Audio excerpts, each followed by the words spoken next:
Good evening, everyone, and welcome to RFL. I'm Richard French, and thanks a lot for joining us this Tuesday evening, October 1st. And all we can say is welcome to the government shutdown. The president today urged House Republicans to reopen the government, but for now, not looking promising. I want to bring in Karen Travers of ABC News. She has the very latest from dysfunctional D.C. Karen, what do you have for us? Good evening. Day one of the government shutdown and nobody is budging. House Republicans are standing firm. Senate Democrats refuse to negotiate, and at this point, there is no solution in sight. Washington is at a standstill, and President Obama said it's because Republicans are on an ideological crusade against his health care law. This Republican shutdown did not have to happen. Nearly 800,000 federal employees forced to stay home from work. Museums, parks, and monuments all closed, including the World War II Memorial in the National Mall. But the barricades didn't stop a group of veterans from Mississippi. It makes you feel good that they didn't get the gates open for us. Both the House and Senate were back in session today, but no signs of progress. Last night, House Speaker John Boehner named a team of 8 Republicans to sit down for negotiations with Senate Democrats. Today, they staged a photo op. This table is empty on the other side, and we need the Senate Democrats to come join us. But Senate Majority Leader Harry Reid said no way, there will be no discussions because Democrats are not going to negotiate on Obamacare. We have a good day for the anarchists. Why? Because the government is closed.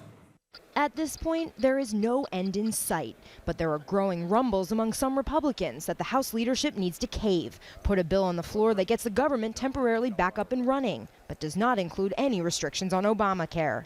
But there's no indication from Speaker Boehner that that's a possibility. President Obama is scheduled to travel to Asia on Saturday, but the White House is planning for the possibility that he'll need to stay here at home. Heels are dug in, and Washington is preparing for the long haul. Reporting live from Capitol Hill, Karen Travers, ABC News. Back to you. Well, thank you very much, Karen. And for more, we're very pleased to be joined by Congressman Jim Himes, Democrat from Connecticut. He's kind of joined us out of D.C. And Congress, do you have any good news for us? We've heard the very latest. It looks like more of the same that we saw as of midnight. Any sense for optimism at this point? Well, not really, Richard. I mean, the only potential good news is that people are starting to feel the effects of this absurd shutdown. There's a story out there about how a bunch of World War II vets were denied access to the World War II Memorial. There's an awful lot of people, hundreds of thousands of them in the country today without paychecks. Guess what? They're calling their congressional offices. And so pressure is beginning to be felt. And it hardly qualifies as good news, but in an institution that is locked up by 30 or 40 hardcore extremists, that this gets fixed, frankly, because they start to realize that we've got to govern. And that's when we'll start to see some good news. Even in the incident you reference, where at the World War II Memorial in D.C. today, a lot of vets that went there to honor some of America's heroes couldn't get in. Your colleague, Congressman King from Iowa, said, see, look what the Obama administration did. They shut down this great hallowed ground here, wouldn't even let our veterans in. There can't even be an acceptance anymore as to if it's sunny or dark out. I mean, the facts are the facts, but some people are pointing fingers in all directions here. It doesn't seem like we're any closer when people can't even agree on how we got here.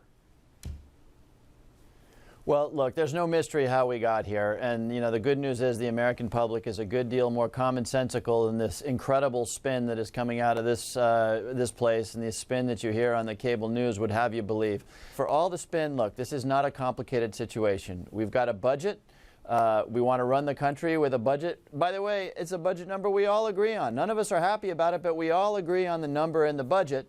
But we've got a small group of people who are saying, well, I'm glad you agreed on that budget, but by the way, we've got this little ideological present over here. We want to repeal Obamacare, and unless you do that, nothing happens. And Richard, that's very simply what has happened here. And if you think that's a concern, wait till, let's call it 10 days from now when we start approaching the debt ceiling, and that same group of people says, we've got a long list of goodies that we want to get done, that we couldn't get done by electing Mitt Romney or by taking a Republican Senate, but we want you to get them done. Otherwise, we are going to blow up the full faith and credit of the United States government. The kind of pain and anguish that we're feeling today is going to pale in comparison. I want to talk about the debt limit in a little bit, but first, tell us what you're hearing, and from two constituencies. Tell us behind the scenes when the cameras aren't around, what some of your Republican colleagues are saying to you, and also tell us what you're hearing in your office from the constituent phone calls. Sure. Well, look, the good news is, and you know, what I just said is not an indictment of the Republican Party. The fact of the matter is that there are some Republicans who are standing up today. My good friend Scott Riggle from Virginia, who's saying, guys, we fought the fight on Obamacare. We're not going to win it this way. Let's reopen the government with a clean budget. Let's do it. You know, you've got sensible senators, you know, John McCain and others who are standing up and saying, folks, this is no way to run a government. And by the way, it's not helping the Republican Party one bit. You know, standing up and saying some things that are constructive. And so hopefully, you know, that sort of more constructive wing of that party will gain traction in the coming days, and we'll be able to do a deal. You know, from constituents, of course, you know, Richard, the best way to put it is just, you know, people are flabbergasted at the dysfunctionality of their own government. Let me articulate a criticism from some, I would say, rational Republicans who say, hey, last time, one of the last times we did this, we saw Bill Clinton sat down at the end of the day with Gingrich and at least gave him something face-saving here so that they could walk away. But at least he negotiated. This president won't even sit down with Republicans and negotiate. Speak to that, and also how much of this has to do with Republicans feeling slighted that this president won't give them the time of day? Well, first of all, this notion that the president won't give him the time of day is utter and complete baloney. The president of the United States, and this caused all sorts of outrage amongst the left wing of his party, said, I will implement chained CPI. Now, that's a very complicated technical term, but you know what that is? That is actually a reform, a cut to Medicare and Social Security. He stuck a knife in the heart of one of the, you know, most cherished programs of the left wing of the Democratic Party. He said he would do that, and he's been taking, you know, Republican senators out to dinner and having conversations with him for the last couple of months. So this idea that he's not willing to negotiate or compromise is utter and complete baloney. And look, there's not a person in the United States who is under the impression that you've got a very reasonably and well-behaved Tea Party over here really acting in the best interest of the country in a statesmanlike way, and we've got this radical president who refuses to negotiate. That's just crazy.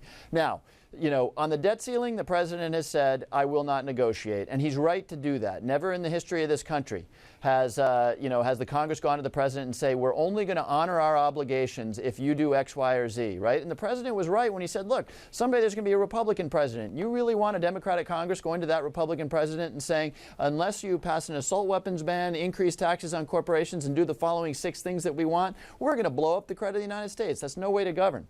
On the continuing resolution, he said, I will negotiate, and he will.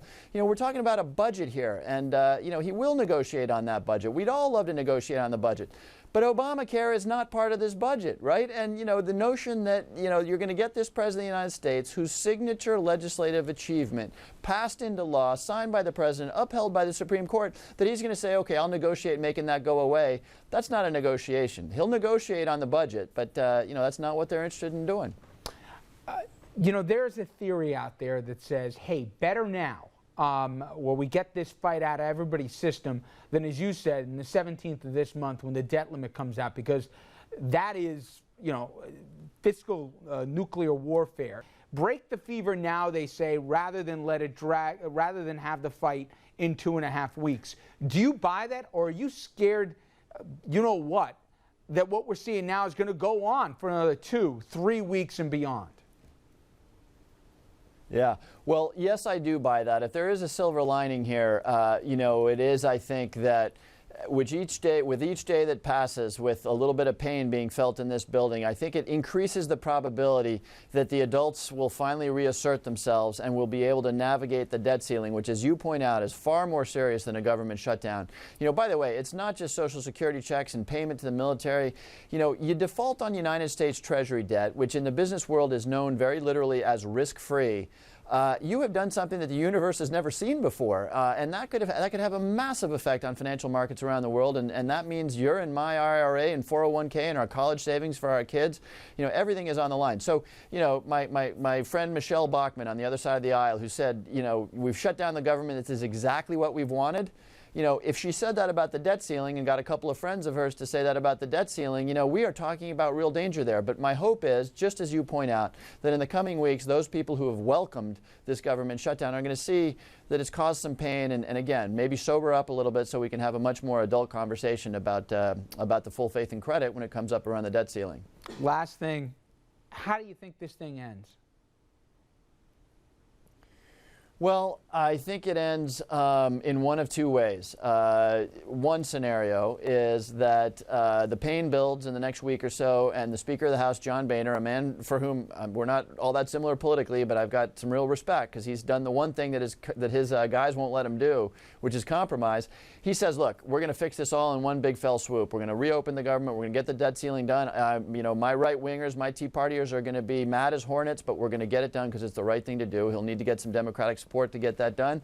And we, you know, off to the races. We can actually turn our attention to the things that are about the future of this country, like energy and immigration reform and education. Or there's a darker scenario, which is that we stay in this gridlock, and, you know, Boehner actually goes the path that he's been threatening to go of, you know, here's my list of 20 things I want to raise the debt ceiling, and you see a 3,000-point drop in the stock market, right? Well, guess what? That will focus the attention of some people who are being pretty ideological around here. I hope we don't get to that point, because that'll be dramatically damaging to the you know, the pretty hesitant economic recovery we have going here. So I think, you know, there's a positive route and a negative route, and I sure hope we go the first one. What a mess. Congressman, I appreciate it as always. A few minutes. Thank you. All right. Thank you, Richard. All right, everybody. We take a quick break, but when we come back, we ask you to stick around because we're going to bring in our power panel to break down not just the politics, but the policy. And trust me, if you think this is typical Washington baloney here, we're getting into scary territory, and I think you heard it from the congressman here. First, we talked the deal. If a deal is to be had, what would it look like and how can it be reached? And later, the blame game. At the end of the day, who's at fault and will the public make that party pay? RFL continues right after this break.